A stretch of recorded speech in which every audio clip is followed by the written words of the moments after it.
Pâques 2004. Un petit garçon de 11 ans en classe de mer sur la côte atlantique disparaît. L'affaire Jonathan commence. On ratisse toute cette zone relativement marécageuse. En France, près de 45 000 personnes disparaissent chaque année, dont 35 000 mineurs. La plupart rentrent d'eux-mêmes ou sont retrouvés en quelques heures, des fugues. À quelques exceptions près, il s'agit d'adolescents. En revanche, Jonathan a 11 ans. La disparition d'un enfant de cet âge est un événement rare et inquiétant.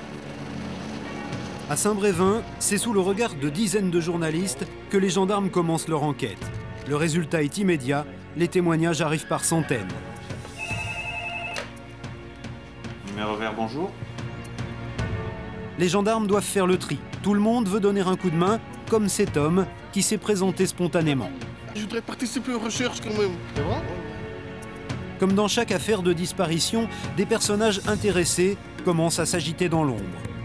Pour les voyants et les radiesthésistes, c'est une possibilité de gagner de l'argent ou de faire croire qu'ils ont participé à une enquête. Les gendarmes se méfient des sciences occultes, mais ils subissent la pression des charlatans.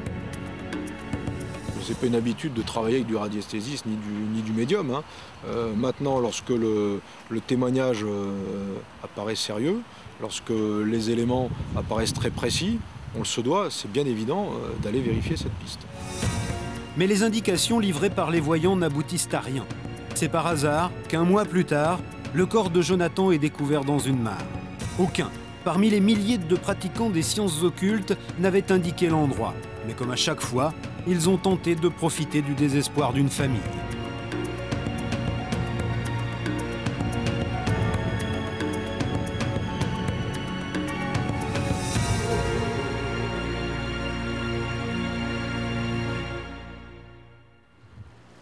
Pour montrer comment opèrent ces profiteurs, nous démarrons notre enquête à Antibes au printemps 2004.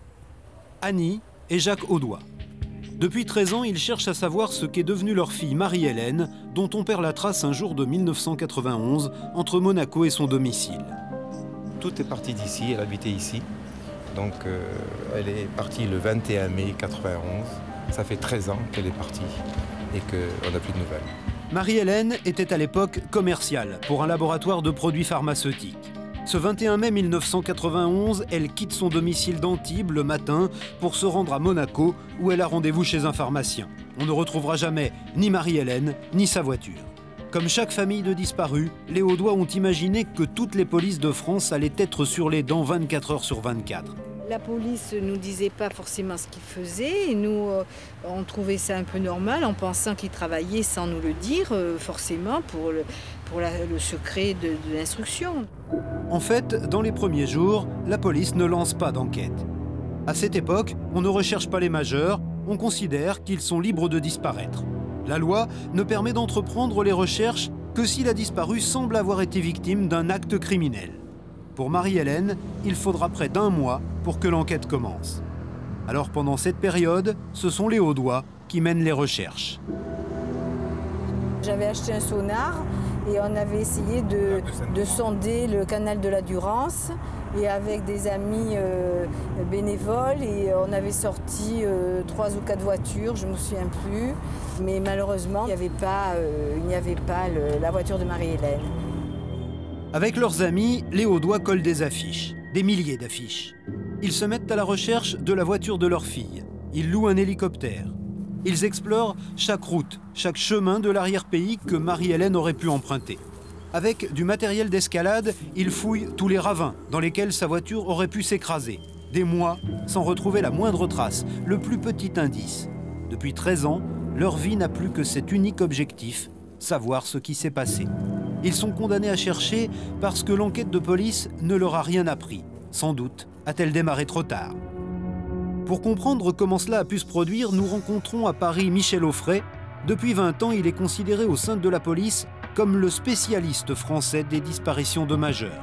C'est vrai que pendant longtemps, il y a eu le sentiment qu'il n'y avait pas une bonne prise en charge. Alors, le fonctionnaire de police de base qui recevait une personne au guichet, c'était « il faut attendre ».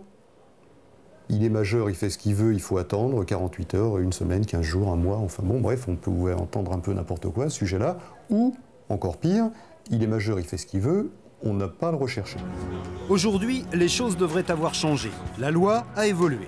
Depuis 1995, elle permet de rechercher les personnes majeures aussitôt après leur disparition. Nous tentons donc une expérience. Quelque part en France, l'un d'entre nous se présente dans un commissariat pour déclarer la disparition de sa sœur. Notre objectif, voir si une enquête est effectivement aussitôt déclenchée. Je suis très inquiet parce que ma sœur a disparu et ça fait une semaine que... Enfin moi j'habite Paris, donc j'ai essayé de la joindre au téléphone plusieurs fois. Donc j'ai été voir, l'appartement il n'y a rien de spécial et j'ai aucune nouvelle. Donc je sais pas trop quoi faire quoi, donc je suis venu vous voir. Il n'y a pas de mots, il n'y a pas de précis, il n'y a pas de choses comme ça? Non, il n'y a rien. Elle exerce une profession? Oui, elle donne des petits cours d'anglais privés.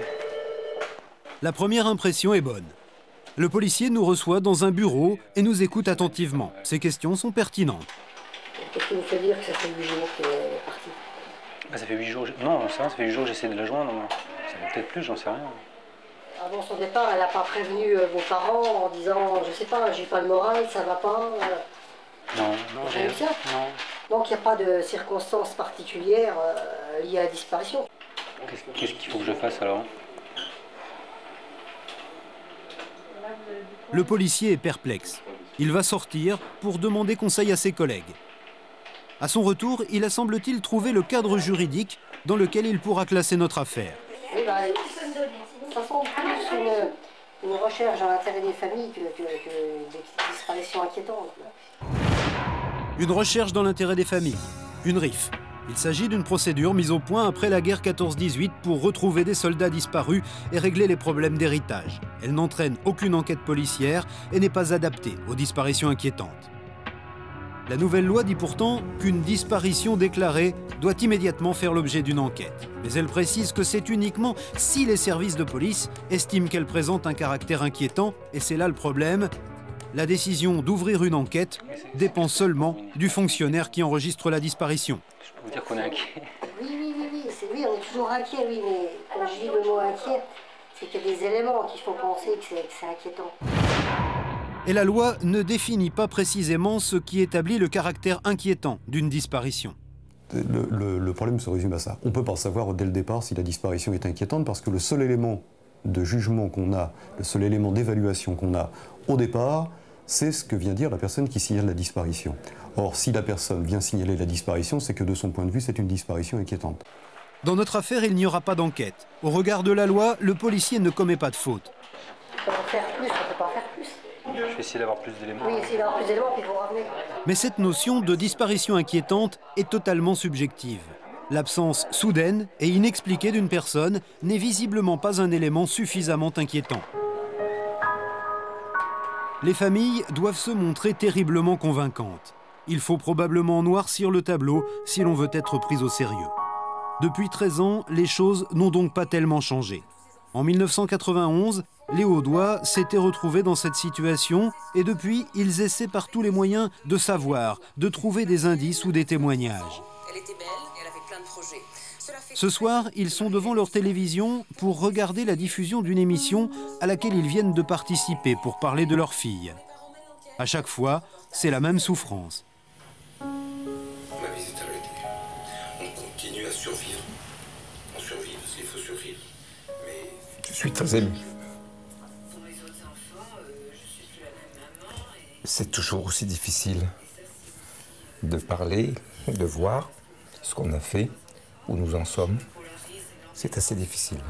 Malgré la douleur, les Audois sont passés des dizaines de fois à la télévision. Les journaux leur ont consacré des centaines d'articles. Après une émission comme celle-ci, je pense qu'on peut avoir des coups de téléphone et des gens qui peuvent nous apporter quelque chose de positif, quelque chose qui a été oublié et qui peut nous emmener à continuer la recherche et le combat. Ce témoignage déterminant, ils l'attendent encore. Pourtant, ils ont reçu des dizaines de sollicitations. C'est des courriers, comment adresser, des personnes, la majorité des gens qui veulent m'aider. Dans le lot, il y a des radiesthésistes, des gens qui me demandent des photos. Des foulards, Là, par exemple, c'est une cassette où une dame nous dit qu'elle est rentrée en contact avec l'au-delà, avec Marie-Hélène, qu'elle était morte, qu'elle était dans un ravin et qu'elle nous parlait.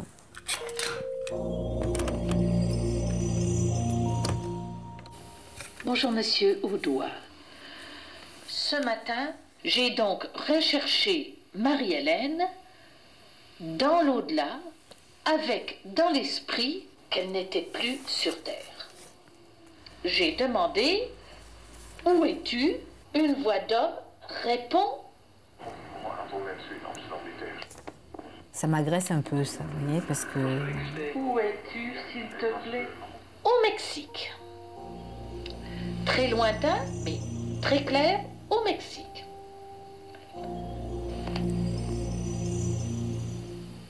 Quand on est en train de vous essayer de vous faire comprendre qu'on va rentrer en contact avec votre fille, il est certain que c'est une certaine angoisse, c'est un certain trouble qui rentre en vous.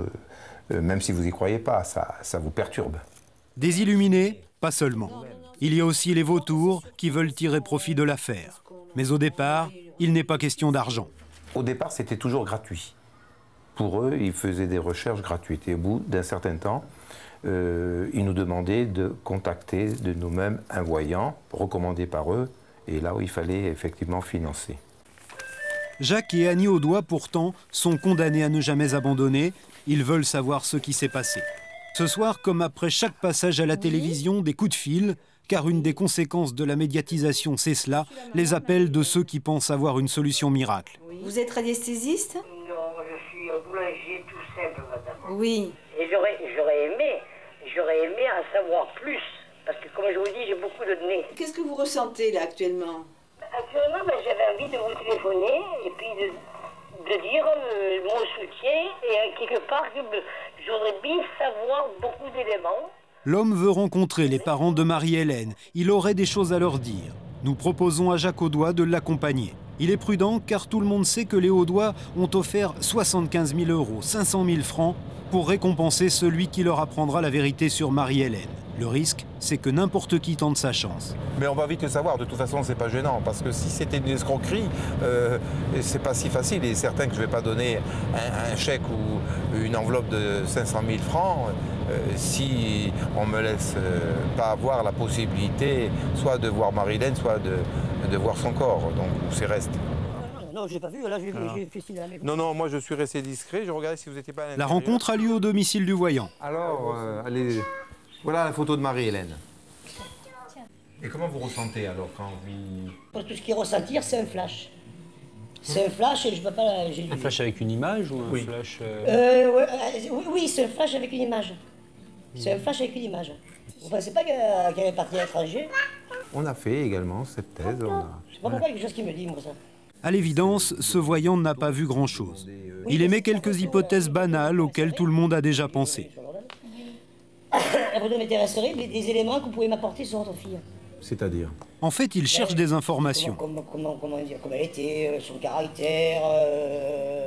Pour moi, il travaillait chaque nuit pour pouvoir travailler. Et vous disiez au téléphone que vous étiez prêt à faire ça bénévolement, c'est ça? Ah oui, non, moi oui. Alors, tout ce que je fais de toute manière, si c'est payé, ça ne marche pas. Effectivement, l'homme peut jouer les grands seigneurs, il sait qu'une grosse récompense est offerte. Si je peux essayer, j'essaye, moi je vous dis, puis s'il n'arrive pas, il va pas m'en vouloir. Merci. On espère toujours que ça marche. Tenez-moi au courant, je vais savoir débrouiller, puis si je peux faire quelque chose, je fais. L'homme a essayé, mais il n'a pas eu d'illumination. Pour Jacques Audois, c'est encore un coup pour rien. Aucun voyant n'a jamais fourni de pistes intéressantes.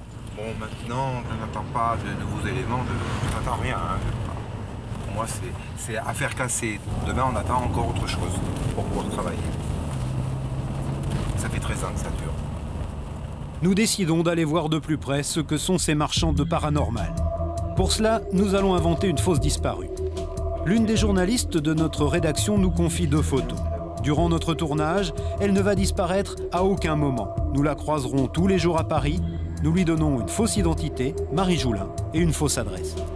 Nous inventons un scénario inspiré de cas réels que nous allons soumettre à plusieurs voyants et radiesthésistes qui tous nous ont affirmé avoir déjà retrouvé des disparus. Oui, bonjour, Hervé Joulin. Nous filmons ces rencontres en caméra cachée.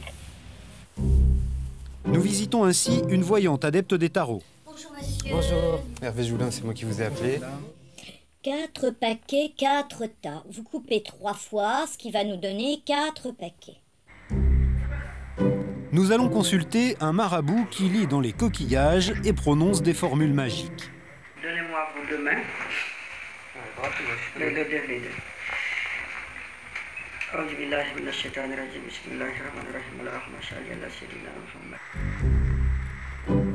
Nous essayons ensuite un mage celtique cartomancien. Vous ne les retournez pas, vous en posez une là, une ici, une là et une dessus. En pensant bien à elle. Et pour finir, une spécialiste pure de la radiesthésie, plus vraie qu'au cinéma. Parce que quand le pendule tourne à l'envers, c'est non. Quand il tourne à l'endroit, c'est oui. D'emblée, nous posons la question primordiale. Notre disparue est-elle vivante? Je la sens vivante, je la sens vivante, mais comme si elle était en pleine dépression et comme si elle n'avait plus de mémoire. Marie, es-tu vivante à cette heure? Bon, pour moi, de toute façon, cette personne est vivante. Moi, je vois un genre de linceul blanc qui la couvre. Et ça, c'est une image négative, quoi. C'est comme si, en accord avec elle-même, elle a estimé que sa vie n'en valait pas la peine. Elle a fait une connerie, quoi. Donc vous pensez qu'elle n'est plus en vie? Non. Je demande si elle est en vie, ça me répond oui. Je demande si elle est morte, ça me dit non. Seulement 3 réponses identiques. Déjà un premier désaccord. Nous voulons savoir ce qu'elle est devenue. Je ne parlerai pas de secte, mais quelque chose dans ces goûts-là. D'accord? Moi, je pense qu'ils l'ont fait disparaître et qu'il y a sûrement une histoire de prostitution de luxe ou quelque chose en dessous. Elle est belle, cette fille-là, elle a des dents superbes, elle est jeune et elle fait pas son âge, donc pour les rois du pétrole, là-bas, c'est extraordinaire, hein, pour les harems. Une secte, la prostitution, que des lieux communs, et personne ne dit la même chose. Reste à savoir où elle se trouve. Marie, où es-tu actuellement?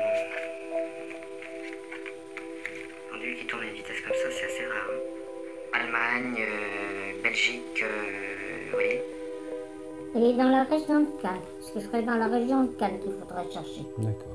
Juste un peu avant Anvers, ou juste après Anvers avant d'arriver à Hollande, moi c'est dans ces parages-là que je vois. Moi, je pense que ça peut être aussi un pays comme l'Arabie Saoudite ou le Maghreb, puisque juste en face, il y a quand même la Méditerranée. Hein. Moi, je la vois disparaître. Hein. Pas très étonnant pour une disparue. Et toujours pas un seul avis concordant. Pire, aucun n'a senti ou deviné que la jeune femme des photos n'avait en fait jamais disparu. Pas le moindre soupçon sur notre supercherie, et nous avons payé entre 30 et 110 € par consultation. 55 €, s'il vous plaît, monsieur. On vous doit combien? 70 €, s'il vous plaît. Mais nous n'avons pas fini. Un immeuble du nord de Paris. Nous nous rendons chez un marabout. Dans sa publicité, il annonce qu'il ne se fait payer qu'en cas de réussite.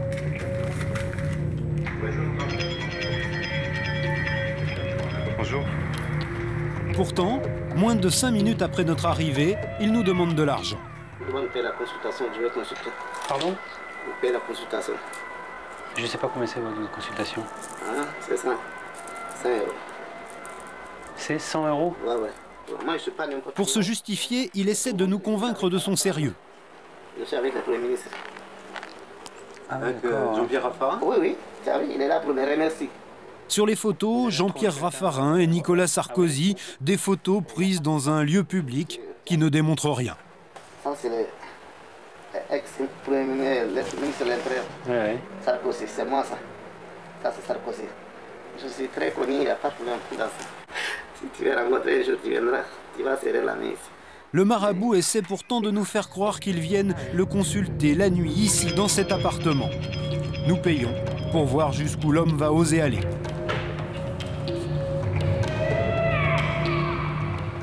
Il est avec son copain. Ils sont en étranger. Ils sont à l'étranger? Ouais, ouais. Ils sont en Angleterre. En Angleterre? Ouais, ouais. Bon, on est quel jour? On est mardi. Vendredi, tu iras de nouvelles de ta sœur. Cette semaine. Vous en êtes sûr? Ah ouais. Il y a des produits que vous devez acheter. Dès que vous achetez ce produit, elle va vous téléphoner, il va vous dire qu'il va vous donner signe de vie. Ça coûte cher ou pas? 3 500 €. 3500 €, les produits? Ouais. Ah oui, c'est une somme quand même. Le marabout a frappé très fort. 3500 €, environ 23 000 francs. Il veut que nous lui achetions des produits, une vague poudre à répandre dans l'appartement de la disparue qui devrait provoquer son retour en moins de 3 jours. C'est énorme, nous déclinons la proposition. Le point commun entre ces charlatans, ils prétendent tous qu'ils aident la police, qu'ils ont même permis à celle-ci ou à des gendarmes de retrouver des disparus. Mais gendarmerie et police sont formels, jamais une de ces personnes n'a fait avancer une enquête. Ce sont vraiment des fléaux, et moi, je ne ferai jamais une vérification à partir de renseignements donnés par des radiesthésistes ou des voyants ou autres farfelus du même genre. Il y a les deux, hein. Il y en a qui sont persuadés d'avoir un pouvoir et d'autres qui sont de francs escrocs. Et franchement, ils sont aussi détestables l'un que l'autre. Nos investigations nous ramènent sur la Côte d'Azur. Des exploiteurs de détresse, Pauline Di Maggio en a rencontré des dizaines depuis janvier 1993, après la disparition, quelque part entre Antibes et Menton, de sa fille Valérie, âgée de 24 ans à l'époque. Dans cette affaire, la disparue est également majeure. Il faudra attendre 8 mois pour que l'enquête commence. Madame Di Maggio se retrouvait avec pour seul recours les marchands d'espoir qui l'ont accompagnée comme des vautours tout au long de ses recherches. J'ai tout essayé, les voyantes, les radiesthésistes. Mais je crois que le silence est total. Il aura fallu beaucoup d'années passées à naviguer entre espoir et désillusion pour que Madame Di Maggio décide d'oublier les charlatans. Comme toutes les familles de disparus, elle était une proie trop facile.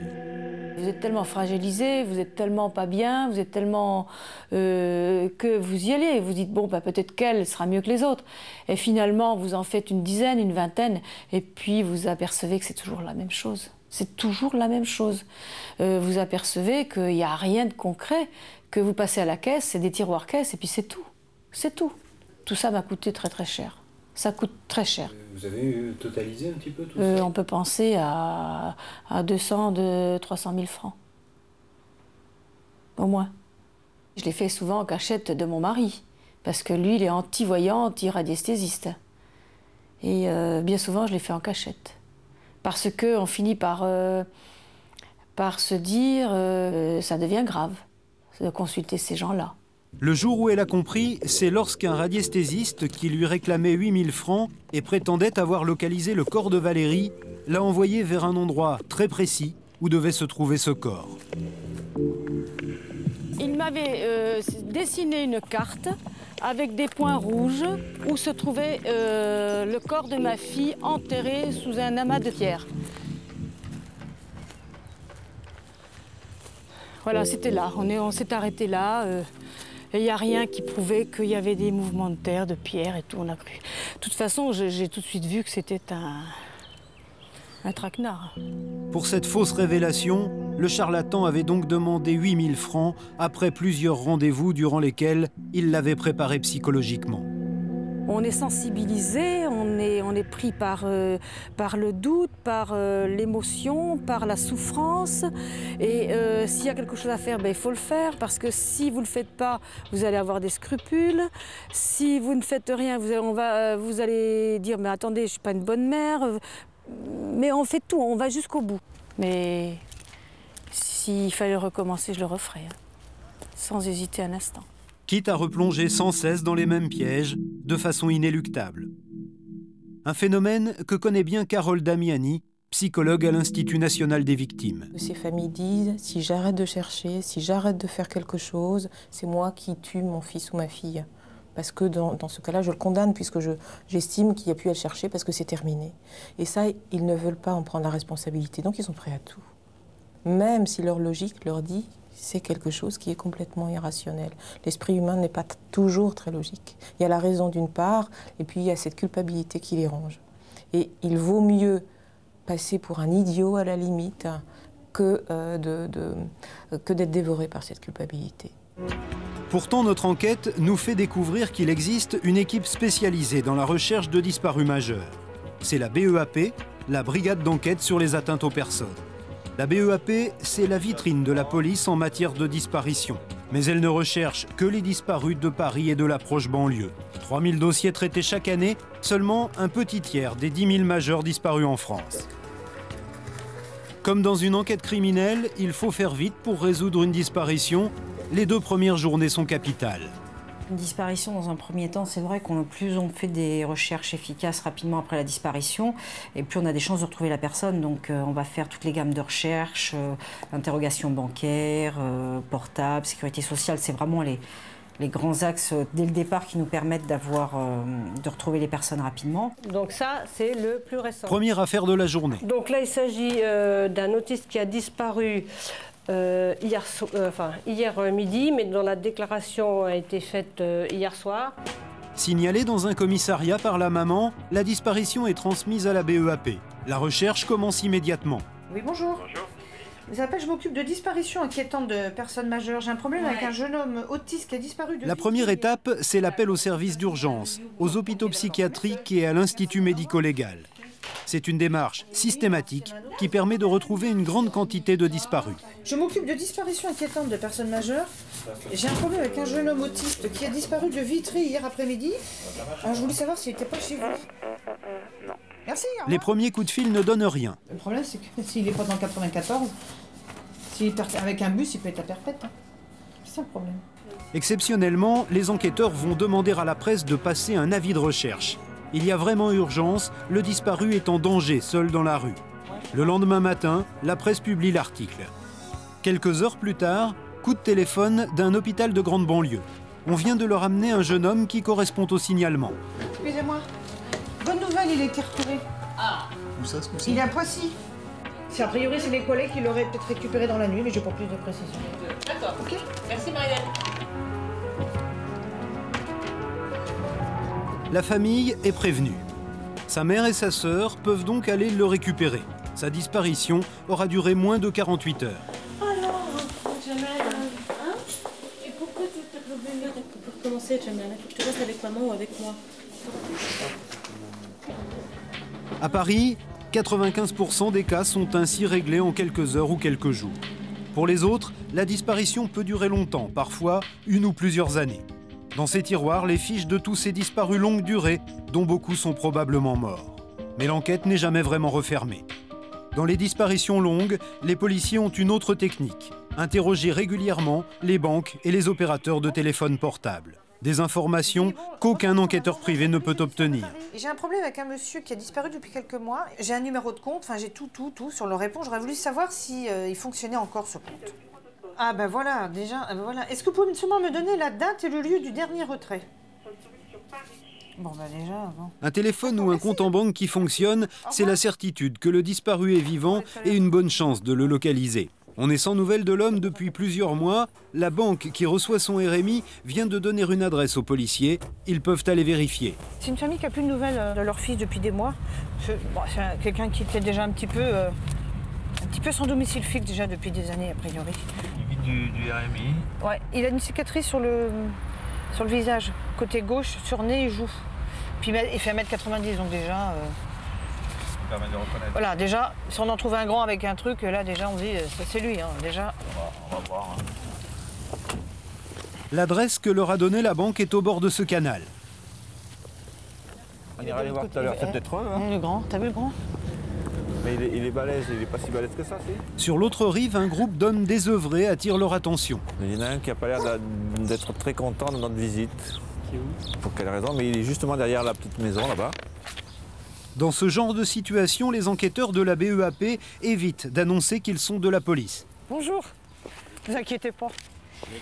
Je suis de la préfecture. Oh. C'est vos parents qui s'inquiètent. Et alors, je suis du monde, je fais ce que je veux. Voilà. Je fais 7 ans, je fais ce que voilà. Bonjour.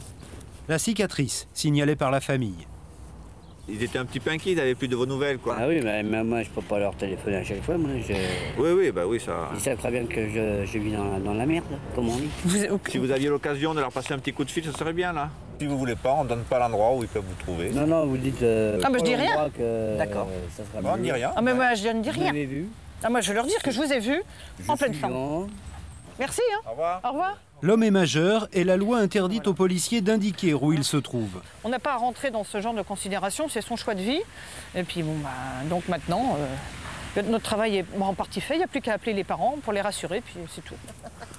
Même si à Paris, 95% des affaires sont résolues, il reste chaque année 150 familles sans nouvelles d'un proche. Probablement 2000 à 2500 familles pour toute la France. En province, il n'existe donc pas de service spécialisé et les policiers rechignent parfois à enregistrer les disparitions. Du coup, quelques particuliers veulent suppléer la police. Par exemple, dans la région d'Annecy, cet homme, il a de bien curieuses méthodes. C'est un détecteur. L'homme a accepté de nous montrer son instrument de travail pour retrouver des disparus. Il y a une pile en uranium là, en manche, qui chauffe au magnétisme. Il aurait retrouvé un disparu dans ce village, avec cette espèce d'antenne de radio. Alors là, donc, j'étais là, l'appareil il donnait à gauche, là il ne veut pas le faire certainement s'il n'y a personne, et l'appareil, après, il est parti là-bas. Voilà. Il a pris cette route-là pour y aller là-bas. Il est passé par là, sois sûr. Là-bas en face. Et les gens, ils trouvent pas ça farfelu quand Non, pas du tout, pas du tout. Au début, ils étaient étonnés, mais après, quand ils ont vu qu'on est arrivé sur le corps, ils ont dit là, il y a autre chose. Hein. Tac, tac et tac. Je dis, ben il est là. Mais il était là derrière, voilà, dans les bois là. Voilà, t'es sous le bois là. T'es roulé là. Décédé. Vous avez quel pourcentage de réussite? Jusqu'à présent, 100%. Ce radiesthésiste qui se fait passer pour un enquêteur, c'est Roland Balança, président fondateur d'une association baptisée GISR, groupe d'intervention spécialisé dans la recherche. Apparemment, le GISR cherche des disparus depuis une quinzaine d'années, mais dans les documents que nous montre Roland Balança, rien ne prouve le fabuleux 100% de réussite dont il se targue. La plupart des attestations qu'il nous présente montrent qu'il a peut-être cherché des gens, mais pas qu'il les a trouvés. Nous décidons de le tester comme nous l'avions fait avec les voyants. Nous lui soumettons les photos de notre fausse disparue, la journaliste de notre agence qui est toujours en pleine forme. En ce moment, cette personne est-elle à l'étranger? Oui, à l'étranger. Et pourtant, nous avons vérifié juste avant, elle n'a pas quitté Paris. En ce moment, cette personne était libre de ses mouvements. Elle est à l'étranger, mais pas libre de ses mouvements. En ce moment, cette personne est dans un réseau de prostitution à l'étranger. Exactement. Mais nous ne l'arrêtons plus. Il nous affirme qu'il peut retrouver la petite Estelle, que toutes les polices de France recherchent depuis janvier 2003. Nous comprenons que toutes les affaires médiatisées deviennent un peu ses affaires, sans que personne ne lui ait rien demandé. Alors, cette personne est-elle vivante? Non. Cette personne a-t-elle été enlevée? Oui. Prochainement, va-t-on arrêter le ravisseur de cette personne? Voilà. Vous voyez? L'avenir. Il va être arrêté. Prochainement, vous dites 8-15 jours. Ça peut aller un mois, mais il va être arrêté. Il ne s'est rien passé dans le mois qui a suivi. Et 5 mois plus tard, à l'heure où nous finissons cette enquête, il n'y a toujours rien de neuf dans l'affaire Estelle. Le papa d'Estelle, Éric Mouzin, a reçu des dizaines d'hypothèses de ce genre depuis la disparition de sa fille. C'est des gens qui veulent aider à leur manière, avec leur univers, avec, pour certains, peut-être même certains troubles et certaines difficultés à rester dans le réel. Pour celui qui les reçoit, c'est pas toujours facile, parce qu'on peut éventuellement vous donner des détails de comment ça a pu se passer, et ce qui se passe encore et ce qui ne se passe pas. Des interventions terribles, elles empêchent les plaies de se refermer. Ça entretient l'attente, ça entretient l'espoir, mais plus dur sera la chute par la suite. Donc c'est vraiment une très très grande maladresse et ça empêche effectivement un travail d'apaisement progressif. Alors que ce qu'on recherche effectivement avec ces familles, c'est d'apaiser progressivement les choses. Et là, tout d'un coup, la pression remonte. On me dit, mais ça y est, c'est revenu. Et nous, on a l'impression que notre travail est détruit derrière. Depuis 5 ans, un homme a beaucoup fait parler de lui sur les plateaux télé et dans la presse. Il préside l'association SOS Recherche de personnes disparues. Il la présente comme l'ultime recours pour les familles qui n'ont pas retrouvé l'un des leurs. Et on s'est aperçu que malheureusement on ne donnait pas assez de temps aux forces de l'ordre pour accomplir à bien leur mission. Donc c'est ce qui pose un peu le problème. SOS Recherche, ce seraient des enquêteurs spécialisés, dont l'action en plus serait presque gratuite. Comme pour les voyants, nous décidons de tester SOS Recherche en lui soumettant notre fausse disparition. Philippe Bastien accepte que l'entrevue dans un restaurant en Alsace soit filmée par une équipe de télévision. Mais il ne sait pas que nous sommes tous des journalistes. Donc voilà ma sœur qui s'appelle Marie. Marie Joulin. C'était peu de temps avant, donc est-ce que vous pouvez nous aider? Qu'est-ce que vous pouvez faire pour nous? D'accord, bon, donc dans un premier temps, moi, il faudra que je vous fasse parvenir un dossier pour qu'on ait tous les éléments qui sont en votre possession. Parce que j'imagine que quand même tout ça a un coût, je suppose. Tout à fait. Vous faites pas du bénévolat? On fait du bénévolat en ce qui concerne le travail, et le travail est entièrement gratuit. Maintenant, on est obligé de demander aux familles de participer pour nous permettre de se déplacer, parce qu'on peut pas, on n'a pas... en ce qui me concerne, moi, ça fait 5 ans que je n'ai pas de salaire depuis que j'ai créé l'association et que je vis au jour le jour, donc c'est pas toujours évident. Devant la caméra, son discours est séduisant. Comme il le fait depuis 5 ans dans les médias, Philippe Bastien minimise l'implication financière des familles. Le travail est gratuit, dit-il. Un autre rendez-vous est organisé pour la remise du dossier, cette fois sans équipe de télévision. Donc vous voulez qu'on se voit on peut aller là-bas éventuellement. Dans un café? Ouais. Mais aujourd'hui, loin des médias, ce n'est plus tout à fait gratuit. SOS Recherche ne commencera à travailler qu'après le versement d'un droit d'accès au service de l'association. Ça, c'est le droit d'accès à l'association. Et la justification est un peu vague. Ce sont pourtant 460 €, environ 3 000 francs, une somme très élevée pour adhérer à une association loi 1901 à but non lucratif. Nous avons retrouvé un ancien membre de l'association de Philippe Bastien. Thierry Coulon est employé à la mairie de Paris. Pendant 3 ans, sur son temps libre, il a mené des enquêtes pour SOS Recherche. Nous n'avons jamais été rémunérés. On le faisait de façon bénévole. Thierry Coulon a découvert ce droit d'accès de 460 € après 3 ans au sein de l'association, car les choses étaient bien cloisonnées.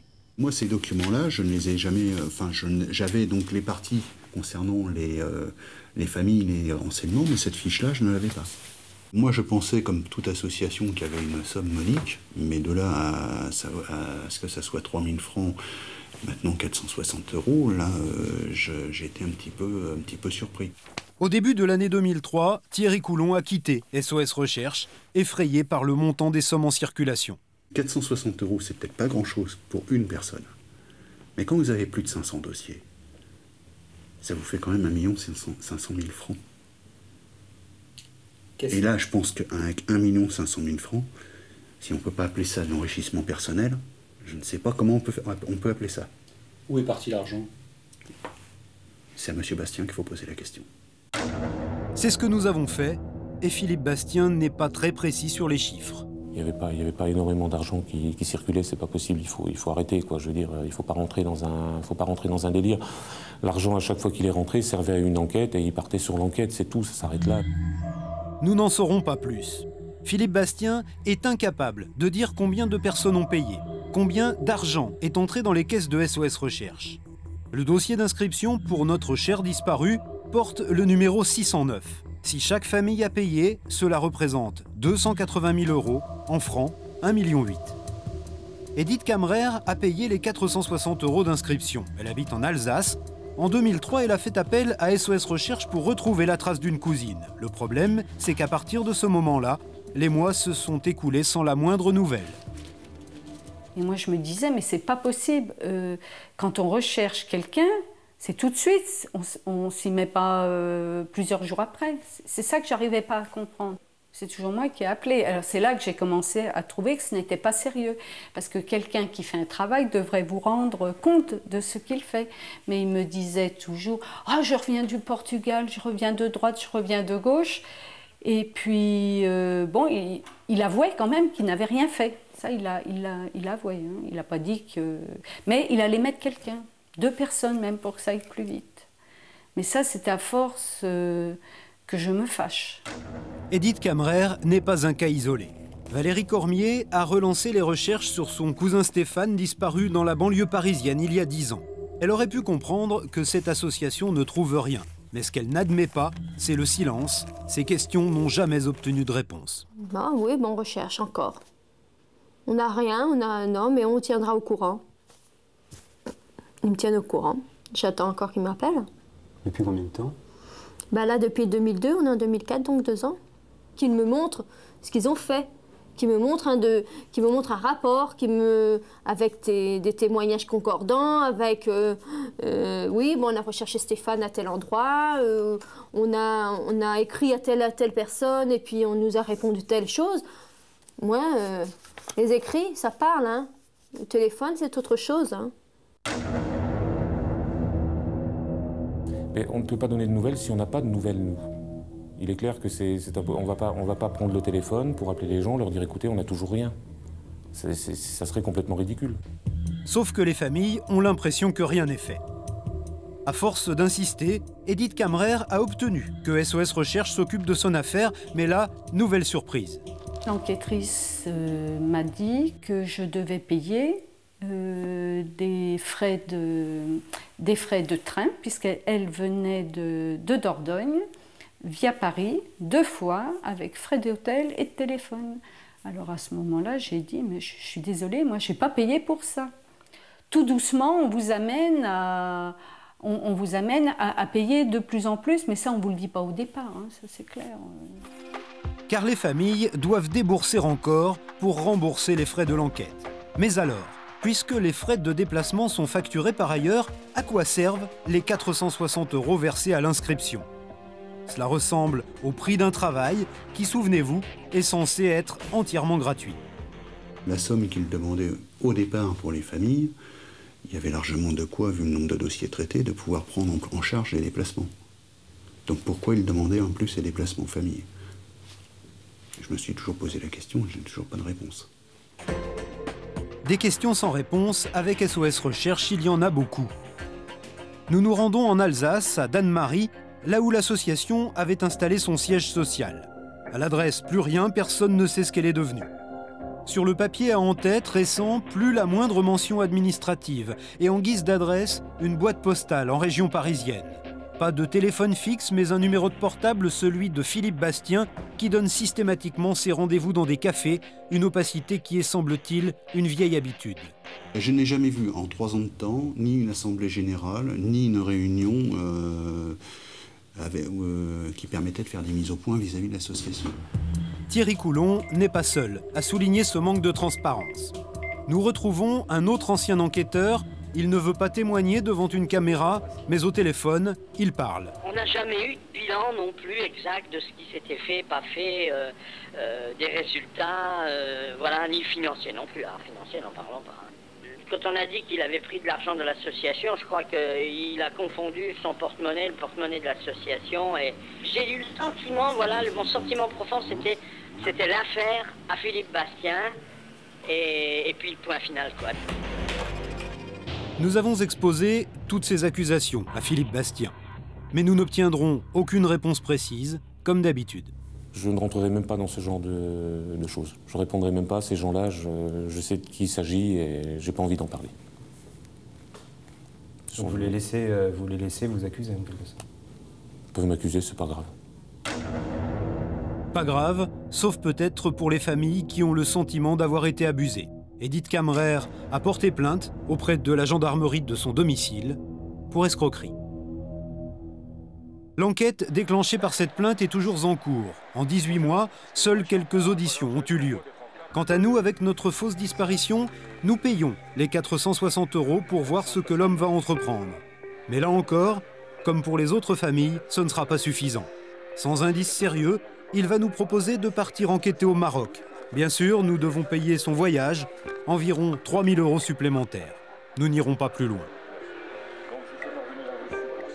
Le problème d'une association qui prétend enquêter, c'est qu'elle se situe hors du cadre légal auquel sont soumis les professionnels de la recherche.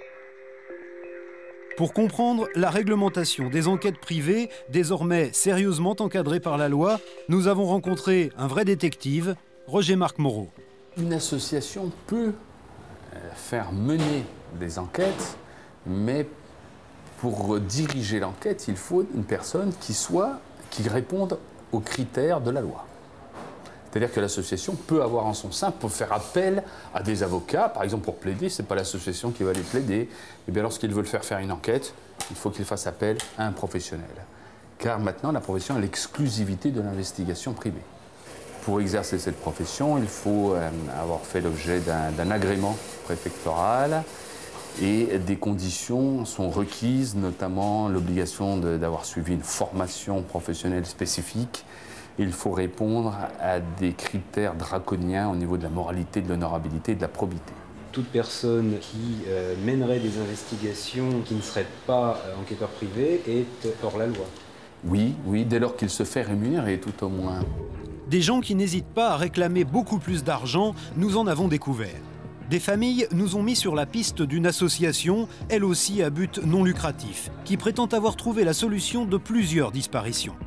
Son président, accompagné par sa femme, nous a donné rendez-vous dans un bistrot d'une ville de province. Nous filmons en caméra cachée. Nous avons l'intention de lui soumettre notre fausse disparition. Leur site internet n'hésite pas à s'approprier les attributs officiels de la justice. Les membres seraient des officiers de police judiciaire à la retraite.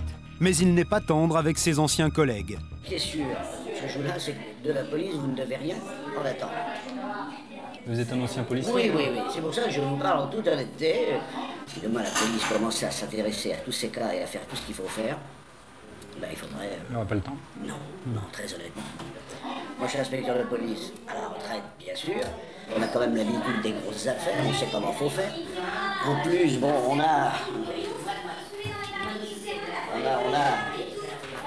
on a une petite chose qui nous permet de rentrer dans les commissariats. Quand je présente ça à un commissaire, ça c'était ma carte d'inspecteur et ça c'est ma carte de retraité. Ce qui veut dire que les portes ne se ferment pas. Moi, quand je m'adresse à un flic, je lui dis comment va-t-il le poil, il me dit qu'est-ce que tu veux, qu'est-ce que je peux faire pour toi. C'est totalement illégal. Un policier qui part à la retraite doit rendre sa carte de la même façon qu'il rend son arme. Cette carte, il ne devrait pas l'avoir, encore moins l'utiliser. Nous lui expliquons sans trop de détails notre fausse disparition. L'homme ne résiste pas, il propose très vite de prendre notre affaire en charge.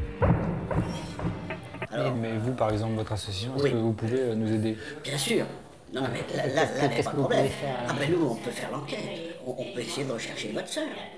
Nous avons lu attentivement les renseignements fournis par le site internet de l'association.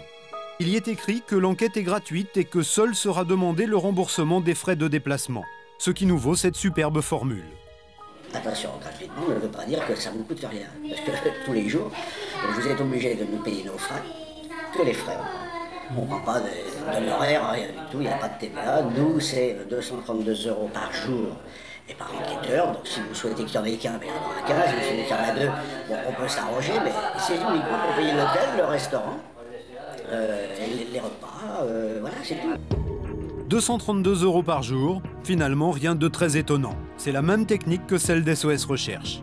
Le coût des frais, c'est bien pratique pour donner l'impression qu'on travaille gratuitement. Reste à savoir combien tout cela va nous coûter. Bon, je crois qu'une affaire comme la vôtre, on pourrait difficilement s'engager, sauf si j'ai envie de vous prendre un peu d'argent pour rien foutre, c'est-à-dire vous dire... Non, mais je sais que c'est pas le but. Ouais, non, et c'est pas ma conviction. Moi, je suis un père, un grand-père, mon but, j'ai pas fait la 50 police pour terminer comme un escroc, c'est pas mon truc. Mais je pense qu'il faut vous attendre, nous, à 8 000 €, quoi. Ça fait 52 000 balles, un truc comme ça. 8 000 €, c'est énorme. Tout au long de ces 6 mois d'enquête, personne n'avait osé nous demander une telle somme dès le premier rendez-vous. Nous décidons d'aller plus loin et nous donnons un accord de principe pour utiliser les services de l'association. Quelques jours plus tard, le contrat arrive à la fausse adresse que nous avons utilisée pour nos investigations. Tout de suite, plusieurs points attirent notre attention. L'association n'est pas déclarée en préfecture. C'est une pirouette légale bien pratique. Une association loi 1901 non déclarée n'a pas de compte en banque. Du coup, nous devons payer nos 8 000 € directement à l'enquêteur, à son ordre personnel, et les payer d'avance, sinon l'enquête ne commence pas. Le document a toutes les apparences d'une facture, mais pas de TVA, pas de charges sociales à payer, aucun compte à rendre, ni d'un point de vue comptable, ni d'un point de vue professionnel. Avec notre argent, le président et son épouse pourraient partir en vacances et ne rien faire, nous n'aurions aucun moyen de vérifier. Bien évidemment, nous n'avons pas versé les 8 000 €, mais d'autres ont peut-être été moins prudents car cet homme démarche les familles de disparus. Éric Mouzin, le papa d'Estelle, a été approché par cette association. Je les ai envoyés se faire voir parce qu'il y a un certain nombre de règles minimales, c'est-à-dire que je veux une adresse, un numéro de téléphone fixe, un nom, et ni un nom de code, ni un numéro de portable qui correspond à rien.